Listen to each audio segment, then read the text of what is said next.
பிஸ்மில்லாஹிர்ரஹ்மானிர்ரஹீம். அன்பான சகோதர சகோதரிகளே, அஸ்ஸலாமு அலைக்கும் வரஹ்மத்துல்லாஹி வபரகாத்துஹு.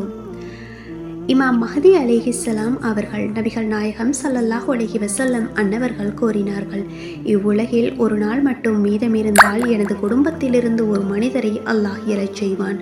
போர்களால் நிரம்பியிருக்கும் இந்த பூமியில் அவர் நீதியை நிலைநிறுத்துவார் என ஹஜ்ரத் அலி ரலியல்லாஹு அன்ஹு அவர்கள் அறிவிக்கின்றார்கள்.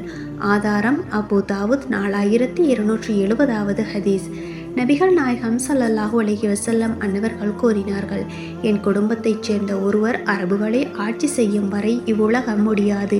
அவரது பெயர் என் பெயரை ஒத்ததாகும் என ஹஜ்ரத் இப்னு மஸ்ஊத் ரலியல்லாஹு அன்ஹு அவர்கள் அறிவிக்கின்றார்கள். ஆதாரம் திர்மிதி 2331வது ஹதீஸ்.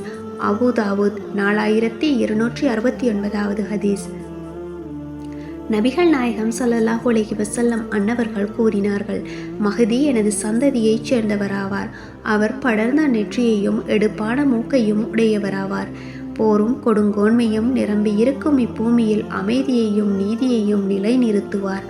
அவர் 7 வருடங்கள் ஆட்சி செய்வார் என ஹஜ்ரத் அபூ சயீத் அல் குத்ரி ரலியல்லாஹு அன்ஹு அவர்கள் அறிவிக்கின்றார்கள். ஆதாரம் அபூ தாவூத் 4272வது ஹதீஸ்.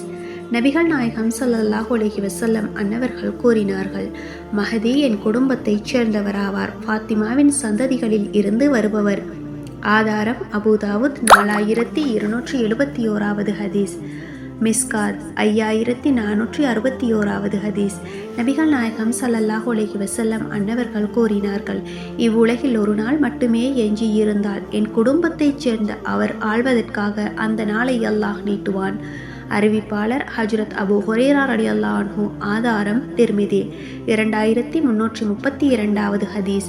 இப்னு மாஜா 4085வது ஹதீஸ்.